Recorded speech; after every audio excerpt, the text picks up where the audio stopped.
Hello, everyone, and welcome to today's Blockworks webinar, The Case for Putting Bitcoin on Corporate Balance Sheets. Today's episode is made possible by Fireblocks. I'd like to invite our speakers to unmute their lines and turn on video. Today, during the webinar, please submit your questions to our speakers through the Q&A button at the bottom of your screen. We'll save some time at the end of the discussion to answer these. The session will be available on demand. All registrants will receive an email once the recording is live. I'd now like to turn the event over to Blockworks co-founder, Mike Ippolito. Mike, please take it away. All right, thanks a lot, Jane. That song really got me fired up to talk about treasury management. I am excited. At some point, we're going to release a soundtrack of all the music that we've used on these webinars because Jane, very well done. Before we get started here, just a couple of quick words of thanks to Fireblocks, which is our sponsor for today's webinar. Fireblocks we started working with about 2 years ago. And I don't think I've ever seen a company go from a startup to industry standard so quickly.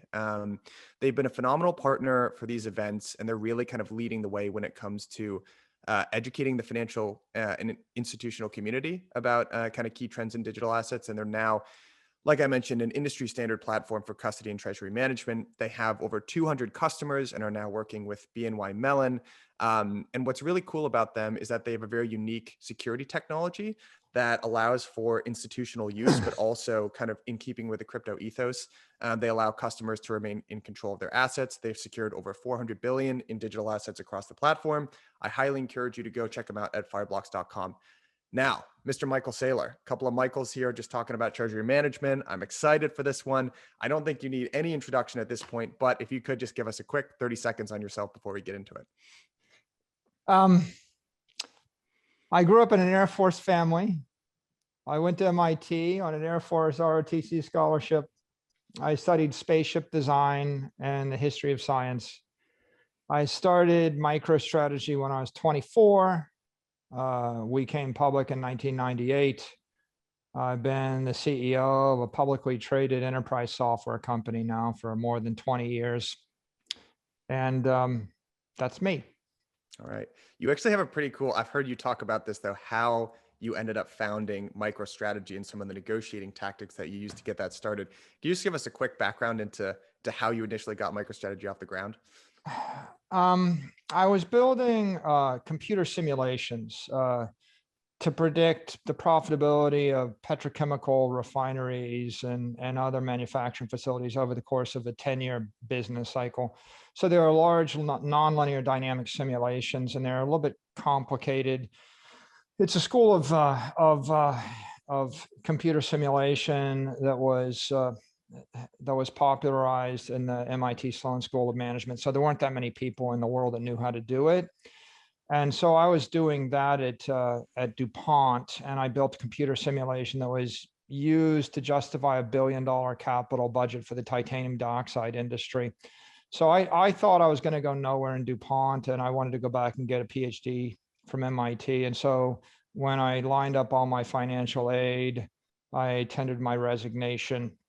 And then they wanted me to stay because they wanted me to finish the computer model because they wanted the $1 billion.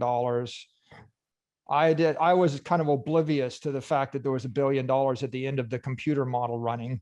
I was just thinking about my career. And so I think the executive that wanted the capital budget, he probably said to his staffers, just give the kid whatever he wants, but don't make sure he doesn't quit. So they offered me a raise, and I said, I don't want a raise. And then they asked me what I wanted, and I said, well, I wanted to be a rock star when I was in high school. That didn't work out. I wanted to be an astronaut when I was in college. That didn't work out. The third thing on my list is being a professor. And so I'm going back to get my PhD so I could be a professor. And there's only one other thing on my list, which is to be a CEO. So if you finance my company and let me be CEO, and I can start a business, then I guess I'll stay, but that's the only thing I want. And so they ended up giving me a few $1 million worth of contracts, and they let me take the staff from DuPont and move it into Microstrategy, and they gave me free office space and free computer equipment. And they kind of bootstrapped the business for me. And I thought, I'll just do that until it fails, and I'll go back to college. So it didn't fail.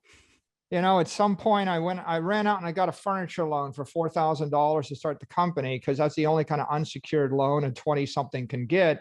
Mm. I had no collateral.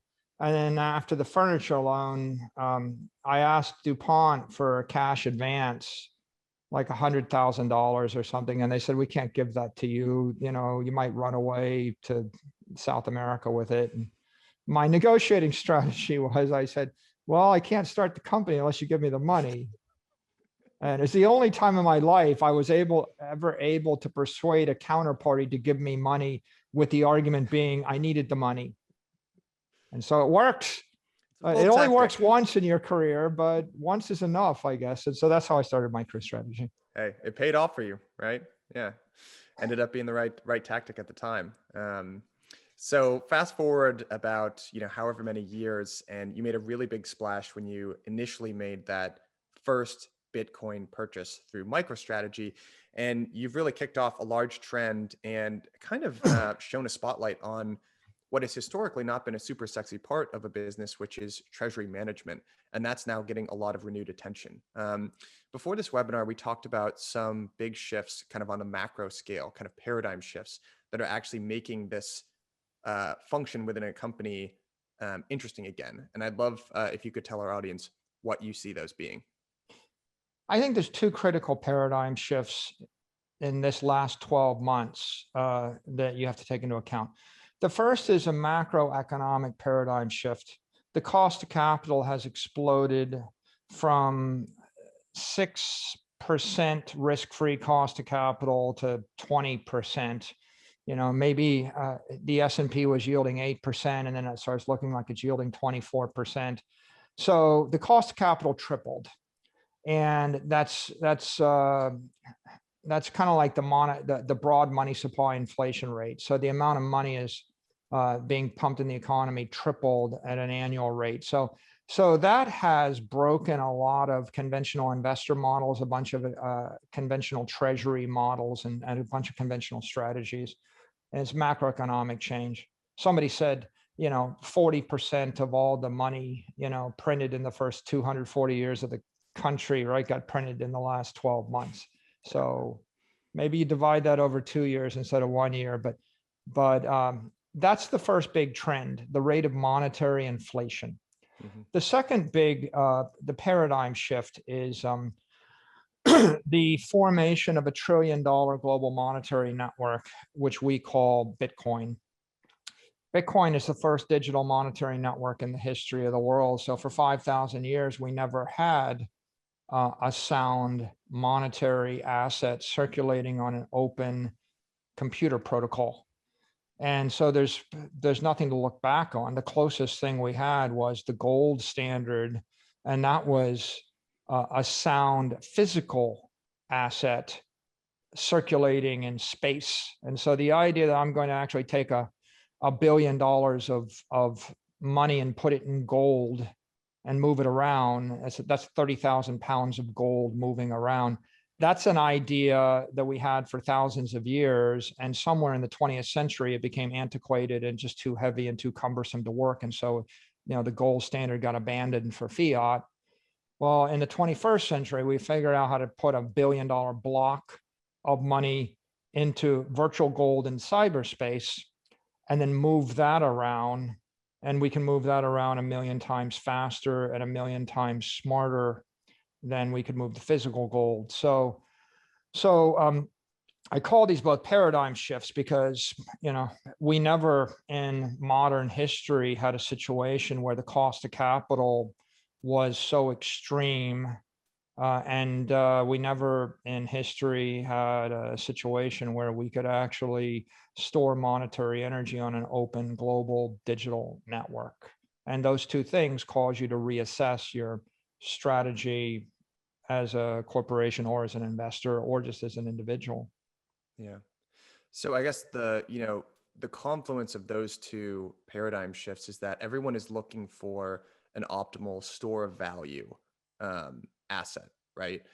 Because like you mentioned, 40% of all the money that's ever been printed has happened in the last 2 years. So that's caused people to say, hey, and how I've heard you describe it is you're sitting on melting ice cube, so to speak, right? Or frogs boiling in water, pick whatever metaphor you want.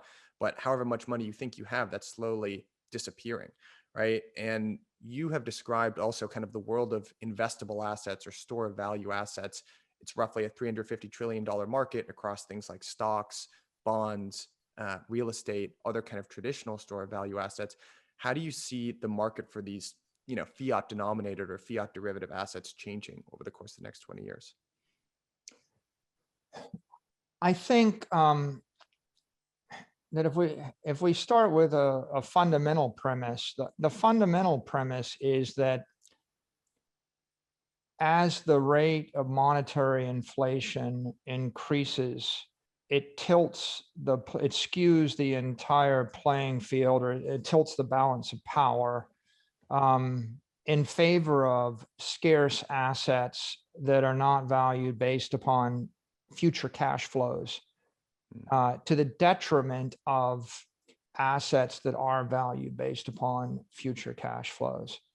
So the fundamental challenge for a corporate treasurer today is, it used to be, if I had $1 billion and the money supply is expanding at 5%, and I could invest in debt yielding 5%, then maybe after tax, if the after tax yield is 3%, I have a negative real yield of 2%.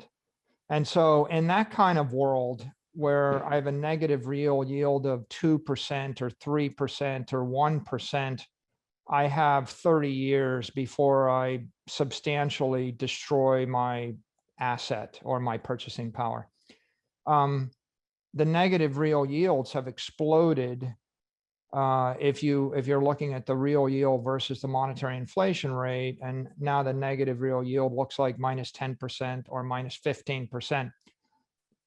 For people, and I think you have different types of people, by the way, those that fixate upon inflation equals CPI don't see this, because CPI is a misleading measure of inflation.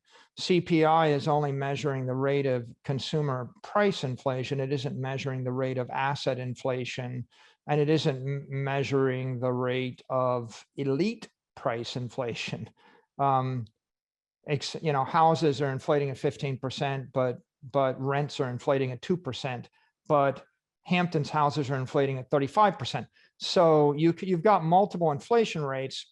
If you calculate real yield based upon CPI, there isn't much of it. The negative real yield is going to allow you to live with the problem for 20 years.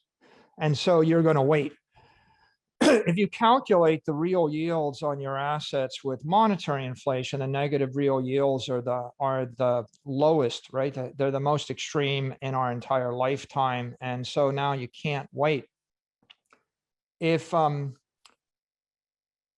once you see that, then you look at the $350 trillion worth of assets, and what you see is that conventional treasury strategy, right? If I'm just holding cash, I've got a negative real yield of, say, minus 15%.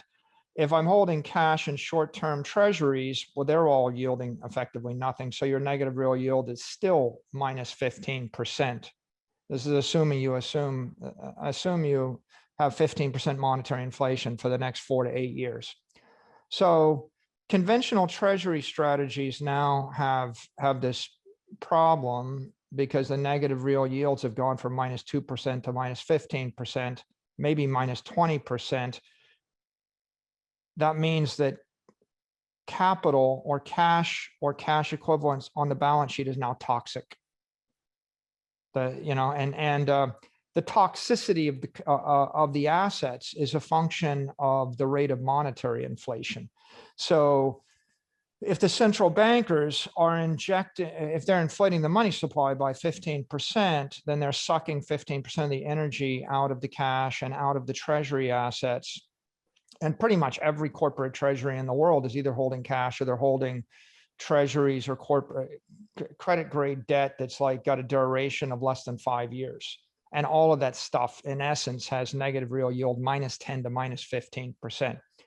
So what you have is a challenge there, but the bigger, and this means that if you're a corporate treasurer, if you're a corporation, since your entire investment portfolio is cash and cash equivalents, you're sitting in a world where you have negative real yields of minus 15%. It's toxic. You're going to cut your purchasing power or your shareholder value in half in about 4 years, right? So $100 billion at Apple Computer, you're going to have $50 billion of shareholder value loss in 4 years.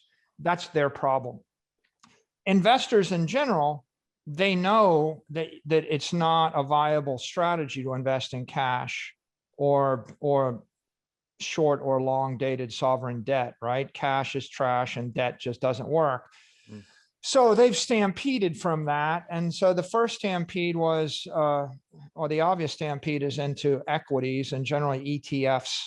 And so you have people looking as a store of value to equity instruments or maybe to real estate. But the problem is real estate looks just like a long bond.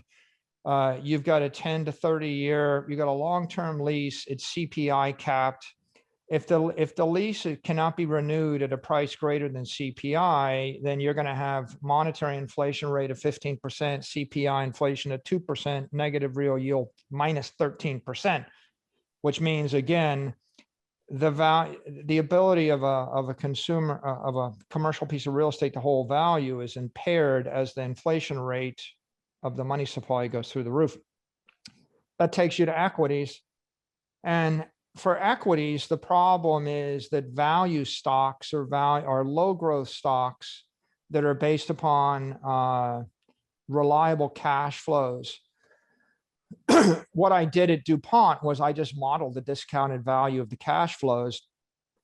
And it's a simple equation. When the discount rate gets to more than 15%, then future cash flows start to be worth nothing. When the discount rate gets to 20%, you have, the value of $1 I give you in a decade, right, is minus 20% times 10, right? So multiply it by 0.8 10 times, and what's left, right? Like a nickel, something. So the discount rate on value stocks is crippling. And that means that the only equity that can hold value is going to be growth stocks that grows faster consistently for the decade than the rate of the monetary expansion. So you have to find stocks that you think are going to grow at 20% a year every year for a decade. And of course, what's the problem with that? Well, 95% of the stocks don't meet that criteria. And the 5% that might are exceedingly risky, because the way that you get to that growth is take extreme risk. You have to keep upgrading your product. You have to spend insane amounts of money on marketing. You have to do acquisition after acquisition after acquisition. So as a corporate CEO, looking at it with the lens of a company officer, what I see is for the past decade, the cost of capital was about 7 to 8%.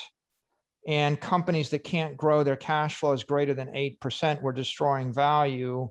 And that drove most companies to either take on obsessive amounts of debt or oppressive amounts of debt. They borrow lots of money to buy their stock back, and they destroy their capital structure and their balance sheet, and that drives them to insolvency.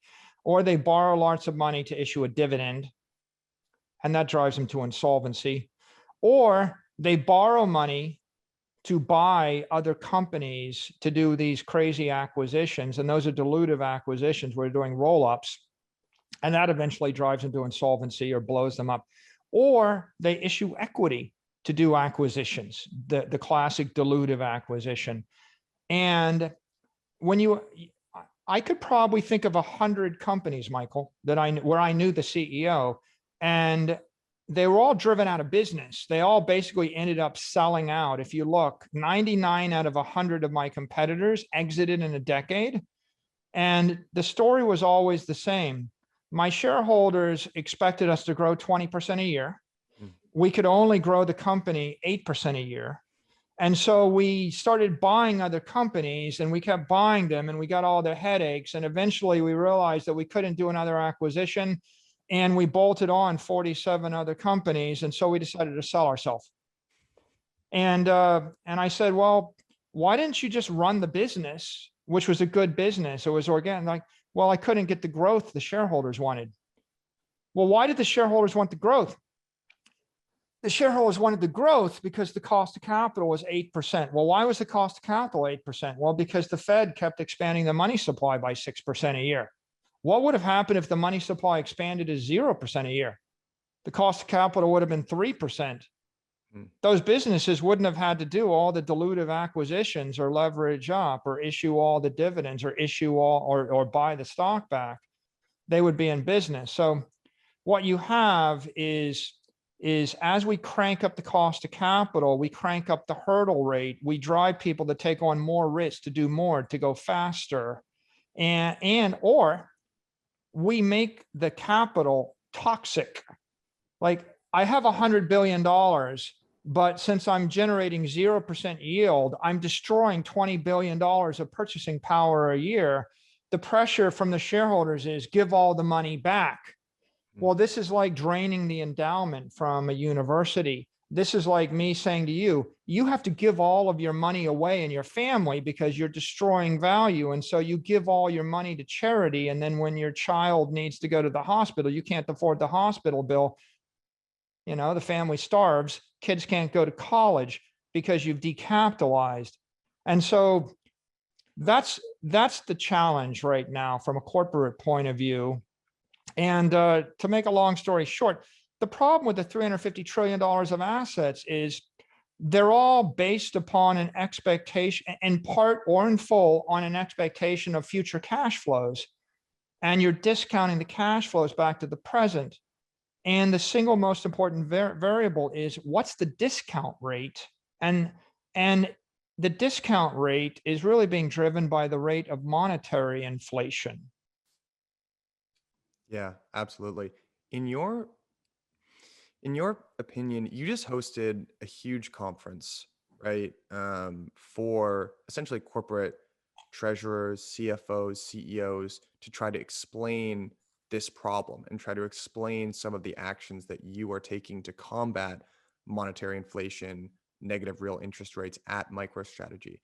In your opinion, what's the level of education or understanding for corporate treasurers, but also just CEOs and CFOs of this problem? Do you think people are ready to handle it? I think that some people are sensitive to it and others are less sensitive to it. And this is year one. Like year zero was right. from March of 2020 to February of 2021 was year zero, when that was the year in which Bitcoin and digital assets became a solution to the problem of monetary inflation that institutions and investors everywhere on earth faced. So before March, it was kind of speculative, uncorrelated asset for visionaries and traders, and it wasn't taken seriously by institutions. But after March, when the cost of capital goes to 24% and when the treasury yield gets pegged at 0, right? Imagine going from a negative real yield of -2 to a negative real yield of -24, right? After March, it was like getting pounded in the forehead. And so people started to wake up, and you started seeing, and that's where, you know, Bitcoin goes from 5,000 to 50,000.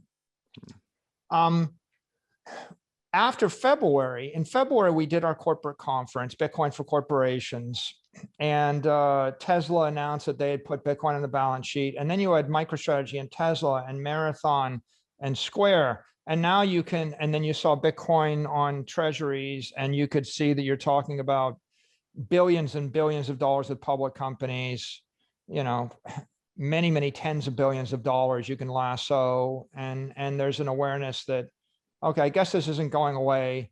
This is digital gold. This is a solution. But I think now you have a couple of challenges. One challenge is some people don't perceive this. The other challenge is there's a lot of work to actually establish comfort with new relationships, new banking relationships, the on-ramps, and with new assets. So call it three things: the perception, asset awareness, and banking relationships. What's the problem with perception? The problem with perception is if you have a very successful business and then you don't perceive you have a problem. So if your business is growing radically, then your focus is on that. It's not on, if you're growing 20% a year, your focus is not on monetary inflation, your focus is on operation. And a lot of corporations, their focus is on the operation, either because it's successful, or if your business is on, if you're in a situation where you're in a near-death experience, where you're struggling for your life, you have three sets of businesses. You have the ones that are successful because their demand took off. You have the ones that are fighting for their life because their business got shut down. The CEOs of those two types of business are preoccupied by operations. Then you have the ones in the middle, the ones where the business continues and now they have a monetary problem on their balance sheet. Like my business, the revenues were fine, the cash flows increased. We just realized the cash was going to be worthless. Okay. So we're in this interesting, enviable situation where I can stop and think about the problem, which is I have $500 million worth of cash and I'm going to have another $500 million worth of cash, and the cash is worthless. So we get the ability to get into this.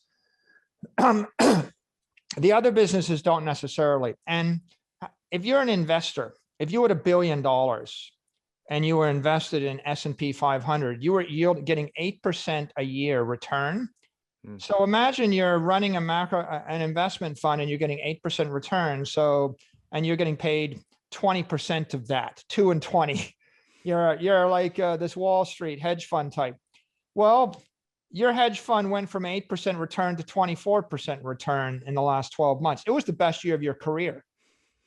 So if you go to a Wall Street hedge fund manager and you say, how'd you do last year? They can answer in one of two ways. They could say, I had the best year of my career. I made some really great stock picks. I was really smart. When everything happened during the March lockdowns, I was smart enough to not sell. Okay, were you brilliant and you had the best year of your career? That's one interpretation. Okay, so what are you going to do differently next year? Well, I mean, it seems like it's working out okay, right? If you just had the best year of your career, then you don't really necessarily feel like you got to find a solution to your problem, do you know? Now, here's another interpretation. What if the same hedge fund manager said, I was owning a bunch of stocks and the economy shut down and half of them are impaired? The cruise lines, the airlines, the hotels, the restaurants, they're not really working. The manufacturers are struggling. The P/E's doubled, and my stock prices went up because the currency weakened and because people were driven into those stocks because they realized they couldn't hold bonds. And I just got lucky. I got lucky, but the currency collapsed and now my stock is overvalued. Now, if you got lucky, the currency collapsed and your stock is overvalued, now you'd be looking for a store of value. But that's a very different interpretation. I actually meet a lot of people that think they were smart last year. Like they're like, I was a genius.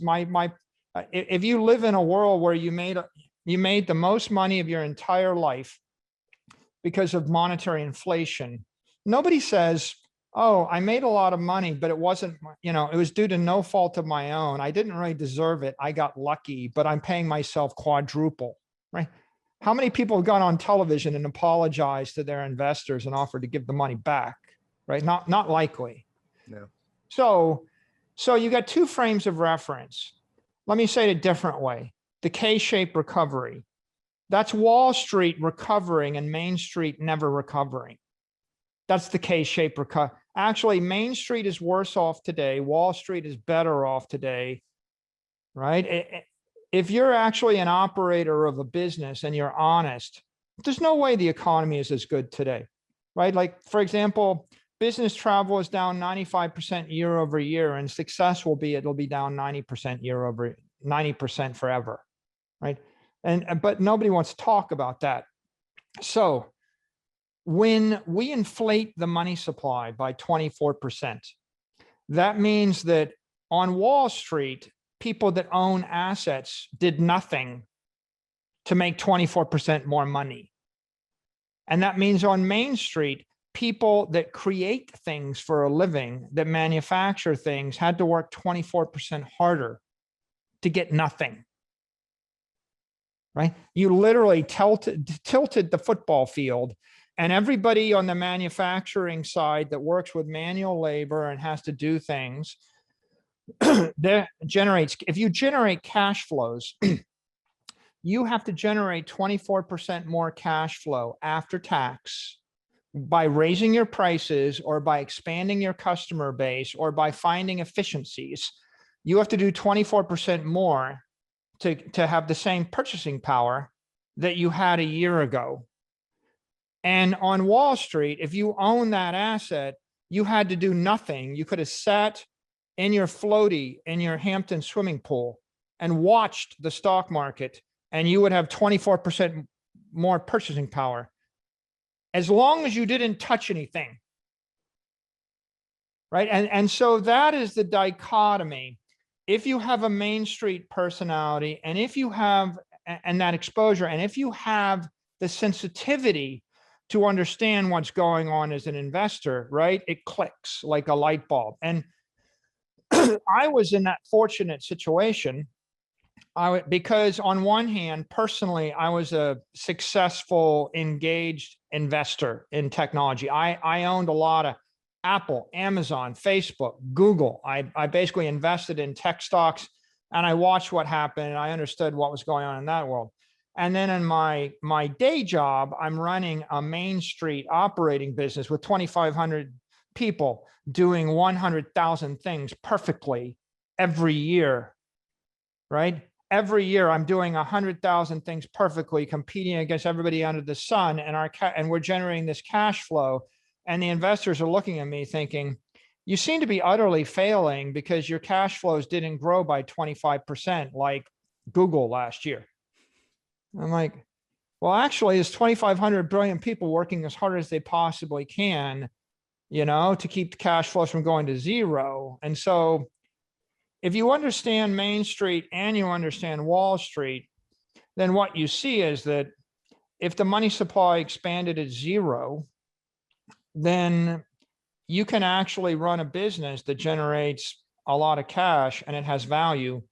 And when the money supply expands at 25% a year, everything your business has no value except unless it grows. And that's, Michael, I guess another way to say that people might understand is, if I told you every human being on earth that can't get a 25% raise every year for the next 20 years should lose their job and is worthless, you understand the problem, right? Like, we're all worthless. I mean, at the end of the day, the only thing that's left is robots doing everything. You have a certain moral hazard at some point. And where does that happen? Well, if you want to see what happens in the extreme, if you don't fix the problem, Venezuela, Zimbabwe, Weimar Republic, a collapse of the currency. Any country where the currency literally collapses 15% a year, what happens is eventually the money is worthless, the economy breaks down, and then no strategy, no business, no investment portfolio, bonds, stocks, real estate, nothing will hold value because the currency is rendered utterly toxic. And if the currency is toxic, we can't commerce. We can't commune with each other economically. So that's the challenge we face, and you have to react to it. Yeah, absolutely. You actually hinted at something as well. So that's kind of the big paradigm shift number one, right? Which is this rate of monetary inflation, which is causing significant negative real rates in financial assets, which is what companies purchase, right? So that's kind of number one, what companies are struggling with. This big paradigm shift that you mentioned as number two, the creation of this new global monetary network, right? Describe the significance of that and how that impacts corporates.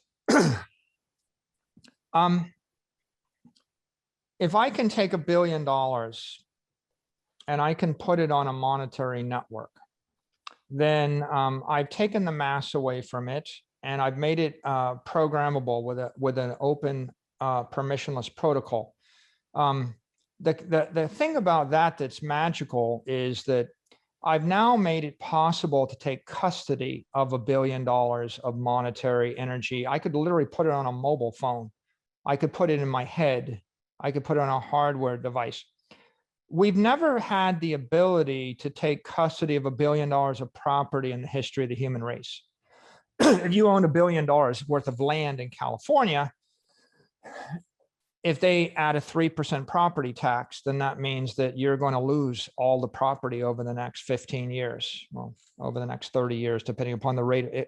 If I really want to destroy your property, I tax you 2%, and then I assess up the value of the property plus 10% a year. And then within 10 years, I have taxed 100% of the value of the property away from you. That's the problem with stationary property, a building, real estate, et cetera. The problem with property with any other counterparty, if I have to store my gold in a bank vault, right? It's very difficult to move it. It can be seized, and it can be taxed. If I store my property, or if I acquire my property as an equity, then I'm relying upon the corporate governance of the board of directors, the actions of the CEO, and then you could wake up and find out that some country taxed. It's like, you see, when the Chinese have a concern about Tesla and information, or the Australians have a concern about Google and link tax, and you end up with all of these interesting complications of regulation and tax and cross jurisdiction and tariff and execution and competition. So if you're looking for a pure form of property, what could be more pure than monetary energy or a block of digital gold sitting on a network in cyberspace? Now, the thing that makes Bitcoin magical is it's a decentralized network, which means it needs no company, it needs no CEO, and it answers to no country and no central regulator. The thing that allows you to create value, technical utility, is a couple of things. One, here's a simple thing. I can download the Square Cash application. I can link my credit card to it. And in 5 minutes, I can smash by $387 worth of Bitcoin. And my effective commission, or my effective commission rate I pay is like 1% or less. Try to buy $387 worth of gold. You're talking about effective markups of 40%, and so I can sell or move Bitcoin to 1 billion people on 1 billion mobile devices, and I can do it with fairly low friction, less than 1% friction, and electricity. So that's the first potential, right? We're looking at a world that has more than 100 million people with Bitcoin, but we'll have more than 1 billion people with it in 5 years. And we can see 5 billion people if we look out over the next 10 to 20 years. So 5 billion people with digital gold on mobile devices.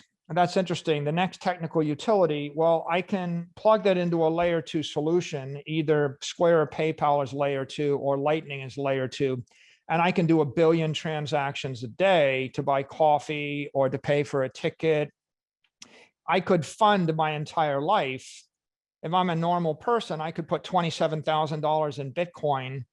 If it's going up at 100% a year, it will go up every year over the long term because it's a deflationary asset. So as that appreciates, when I plug a credit line into that, like a credit card, then there's no reason why I couldn't pay my living expenses and borrow against that as collateral at a 5% rate or 3 or 7% rate, as long as the Bitcoin appreciates faster than that. And it's been appreciating at 200% for the past decade.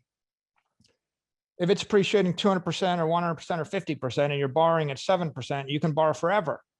You can, Bitcoin becomes the ideal collateral of the 21st century.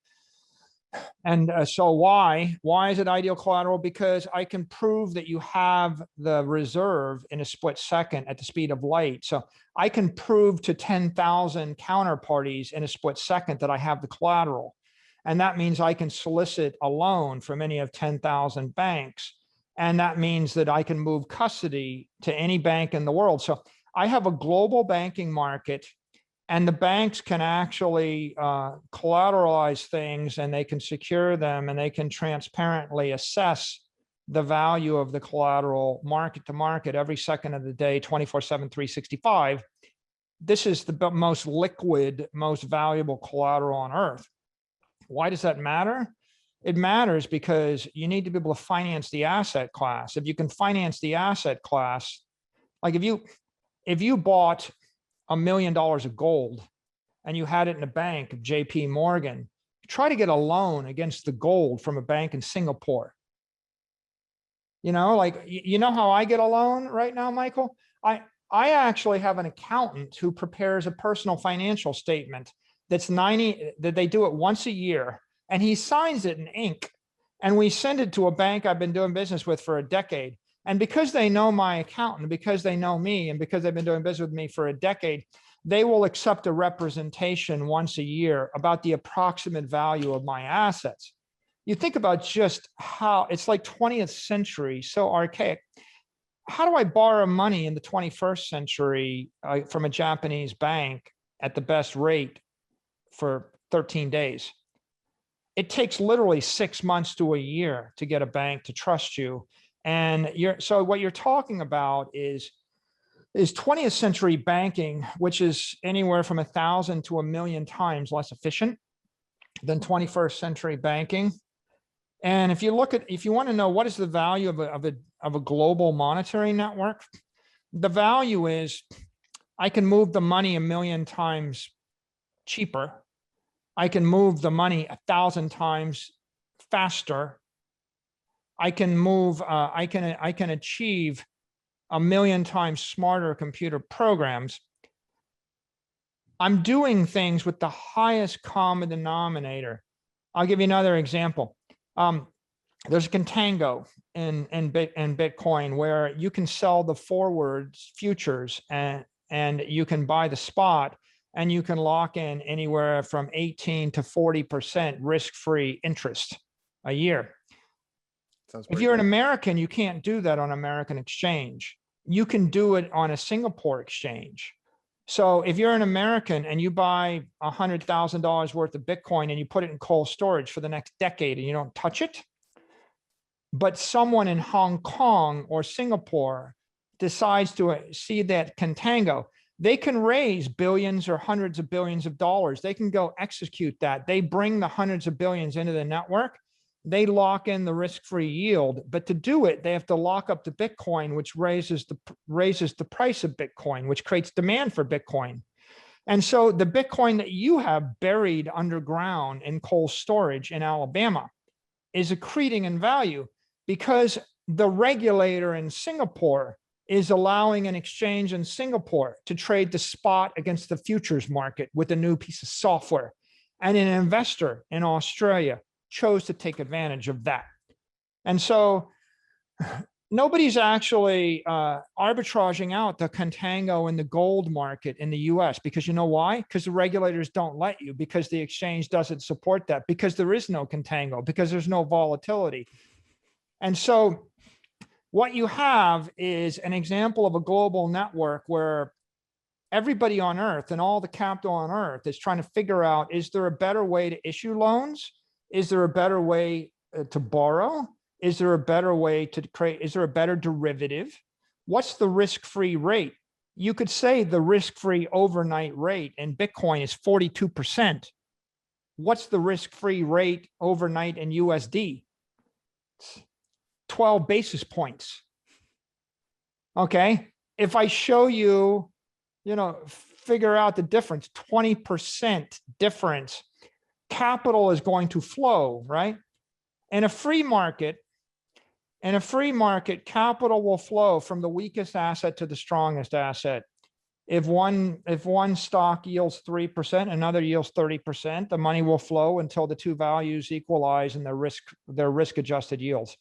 If one currency yields 0% and one yields 5%, the capital will flow until they equalize, and assuming a free market. So the real magic of Bitcoin as a digital asset network or a global monetary network is you have capital flowing on a network, and you have people incentivized to create software, to trade it, to invest in it, to generate yield on it, to borrow against it, and to find ways to capture some value from that capital. And it's happening faster, either because the technology is improving. Like, the truth is, like, I can literally move a block of digital gold to 7 billion people. I can't do it physical gold. I physically can't program gold. I couldn't do it if I wanted to do it because of you have the laws of nature constraining physical gold, and you have the laws of man that prevent you from cross-trading the futures versus the spot market in the US. Or maybe in Florida you can, but in New York you can't, right? You have state laws, you have federal laws, but the laws don't prevent you from doing that in another country. And so as long as everyone's using the same underlying asset, if it turns out that London lets you cross-trade the contango, then your asset that you hold in Seattle is going to appreciate. And so if I find a way to trade real estate better in Singapore, it's not going to benefit your real estate investment in California. It's not a global network. And so we've never really seen anything like that, a pure monetary asset on a global network that's being traded 24/7, 365, futures against the spot, with people adding value. Coinbase adds value, Binance adds value, FTX adds value, Square and PayPal add value. And it's a hyper competitive market. Like Grayscale adds value, and that causes people to launch the ETF in Canada, and that the Purpose ETF in Canada added $1 billion in funds in 2 weeks. And so that causes Grayscale to have to do something else, and that causes Fidelity to do something else, and that causes Morgan Stanley to start offering a Bitcoin fund. And what's that going to do to Goldman Sachs and JP Morgan? And when Square, has 30 million people using Square Cash and they double, what's that going to do to Apple and Facebook? Everybody reacts, because either you have to react competitively because you want to protect your install base and your capital base, or you react offensively because you want to take someone else's market share away from them. And that means that there's pressure maybe on one regulator in one jurisdiction to be more progressive, because for example, the regulators in Canada allowed the ETF for Bitcoin in Canada, but not in the US. But then that creates the expectation in the US that maybe the US regulators should react to that, right? And what's really beautiful about this entire Bitcoin thing is because you can move it to different custodians, cross jurisdictions. Because in the extreme, Michael, you can take custody yourself and be your own bank or be your own custodian. It creates optionality, and that creates a sense of responsibility, and it keeps everybody honest. The custodian that cranks up your custody fee to 2% a year, you're going to move your Bitcoin somewhere where it's 100 basis points. Then you move it to somewhere where it's 50 basis points. Then you move it to somewhere where it's 10 basis points. Then you move it to somewhere where they pay you 20 basis points. Then you move it somewhere where they pay you 500 basis points. Because you have the option. This is all about individual financial sovereignty. And if you empower the individual company or the individual investor, then you have a free market everywhere in the world attempting to do the best thing. And that doesn't mean that you'll have the same options in the US that you have in Singapore, but it does mean that over time, there's a certain gravitational attraction from the worst to the better, and from the lower yielding to the higher yielding, and from the less efficient to the more efficient. And that's progress, right? And that's what will drive the economy of the 21st century forward. That's the promise of fintech, right? When Square offers you Bitcoin on Square Cash, they're giving you a 200% tax-free savings account. And when your existing bank offers you 20 basis points taxable in their savings account, a mere mortal can see that 200% tax-free is better than 20 basis points taxable. And that creates that demand. And that's why the Morgan Stanleys of the world need to start offering a Bitcoin fund. Because how are you going to tell people you're not going to give them 200% tax-free for their own good?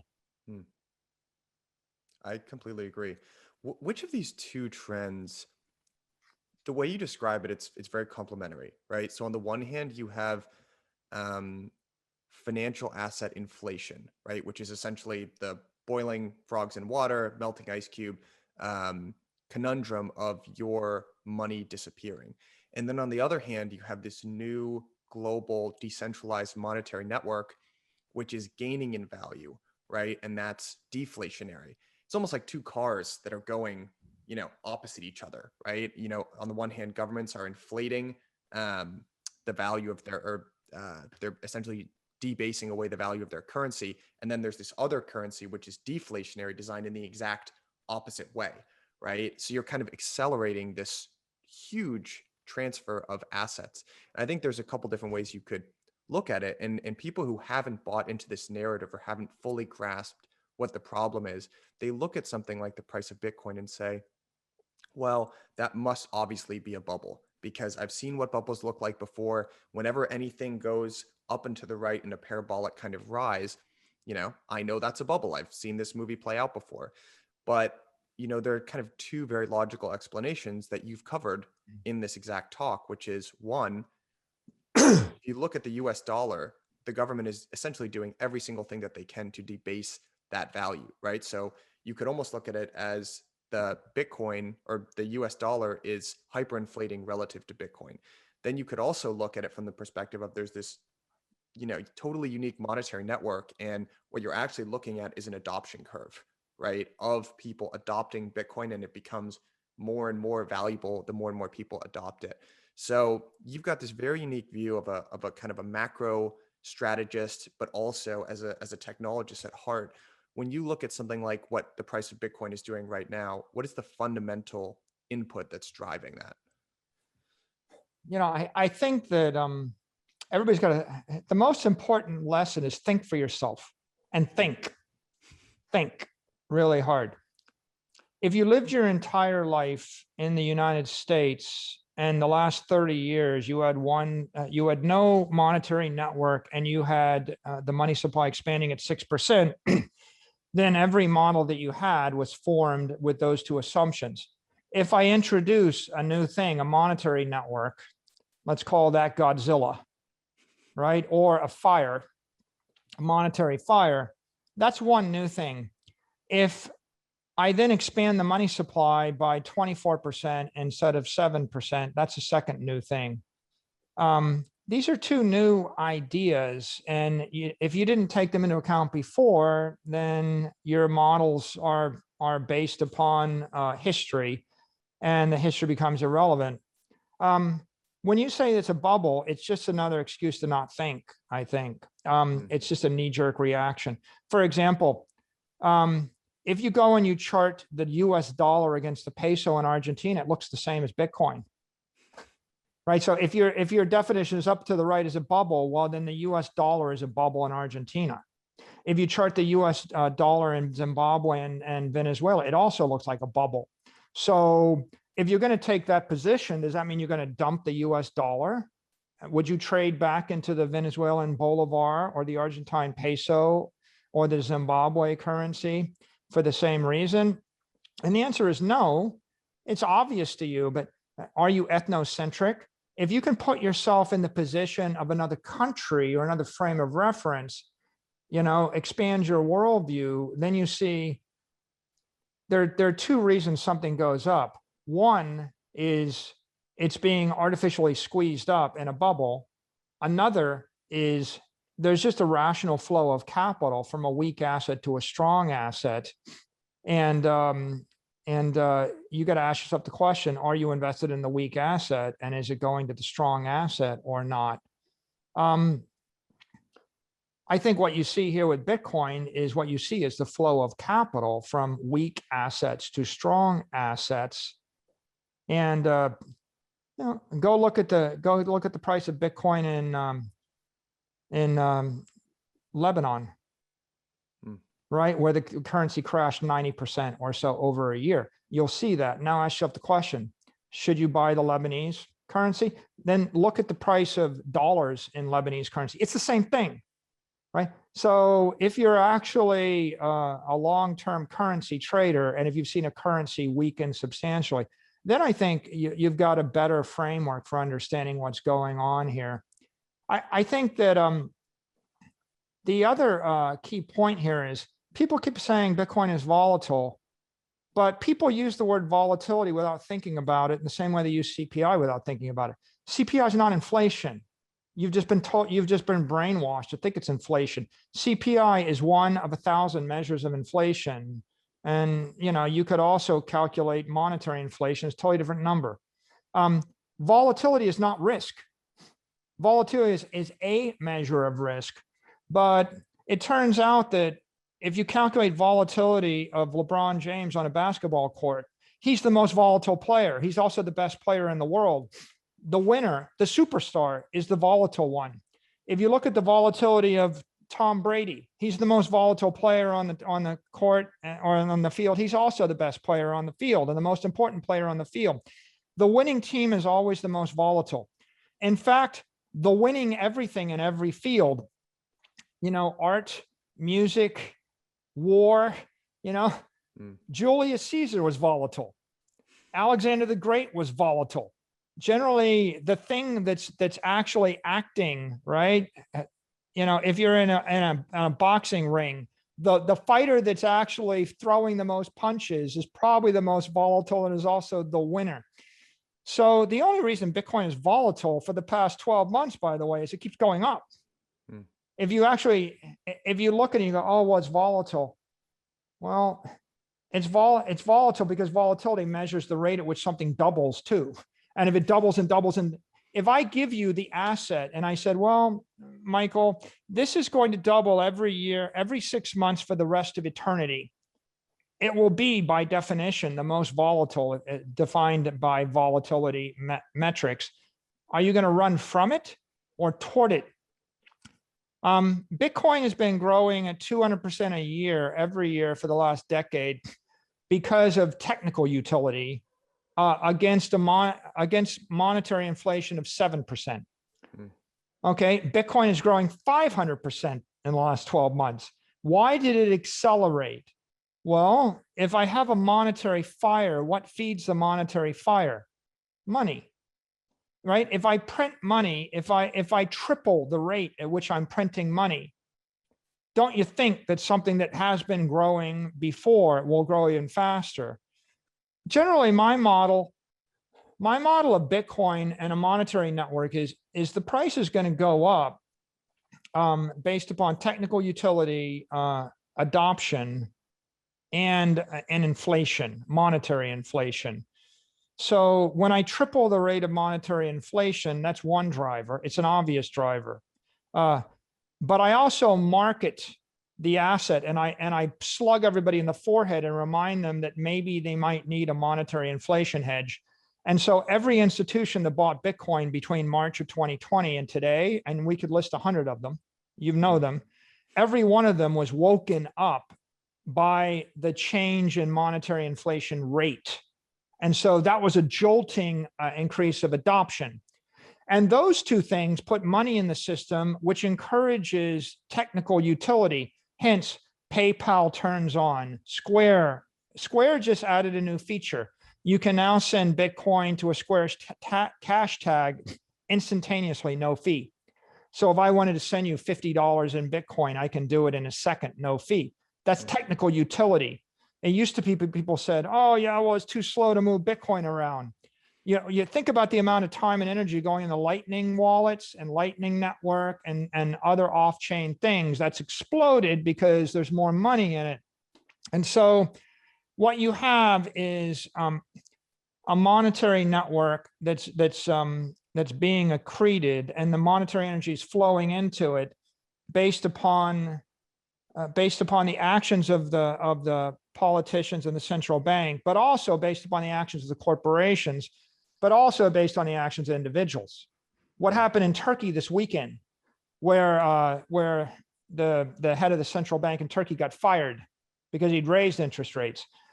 And now people think the interest rates are coming down and they're going to be looser in their monetary policy. That's a big marketing thing for Bitcoin, right? The stimulus package is a big marketing thing, for a digital asset. Well, I actually heard all of interest those rates things work are playing differently on in each Turkey. other. I heard that lower interest rates actually lead to lower inflation. That's what Erdogan says. So that's what he says. But the issue, right, is what will the individual think? Right, Right. The Turkish currency weakened by 10% over the weekend. Mm. Well, we can say that like arm wave it away like 10%, but if I took 10% of everything that you owned overnight, would you arm wave it away? That's volatility. Mm. Yeah. So there aren't that many solutions to the problem, right? I mean, what are your solutions if you're a Turkish citizen? If you had the equivalent of $10,000 in Turkish lira, what are your solutions? Yeah, it's not many. Buy gold? Like buy land outside of, there aren't very many good solutions to the problem. And so Bitcoin is becoming a more appealing solution as time goes on. But to your key point, if there was no monetary inflation whatsoever, it would still be appreciating because of technical utility. Mm. Because there's value to be able to move a block of digital gold at the speed of light. And people go, well, it doesn't move that fast. Well, they're wrong. It does move that fast. I can move it at nearly at the speed of light on the Square layer 2 solution, and I can move it at the speed of light on a Lightning network, and I can prove that I own the $1 billion or the $1 million or the $10 at the speed of light. And so the ability to move money with no counterparty risk or minimal counterparty risk and on a programmable protocol, that has utility that would cause it to grow in any event. And so one can think that there's no reason why Bitcoin shouldn't expand to flip gold and then to replace negative yielding sovereign debt and then to replace money markets and savings accounts and cash accounts. That's a pretty clear line of sight to $100 trillion or more, 100 times bigger than it is right now. And when it gets there, because it's a deflationary asset, and you can't make any more of it, it should still accrete in value at the rate that the cyber economy grows in productivity, right? That's basic Austrian economics. If the overall cyber economy and all the companies that are relying upon digital gold as their base layer, if those companies are growing 5%, then the Bitcoin will grow at 5% even after it's fully adopted by everybody on Earth, right? It's always going to be a better deal than the underlying savings account that yields nothing and pays you in a currency which is debasing at 7% a year. Yeah. Michael, I apologize because we're running low on time here, but I could listen to you talk about this for much, much longer than we have. I really appreciate you. This was just a fascinating conversation. I think we covered a ton of ground. If people want to figure out more about you or get in contact or learn about MicroStrategy or just anything like that, we also have a bunch of unanswered questions from the audience. I apologize. We just didn't have time to get to them. But what's the best way to either get in contact or find out more about you? It's good to follow me on Twitter. I post on Twitter, Michael_Saylor. You'll see me there.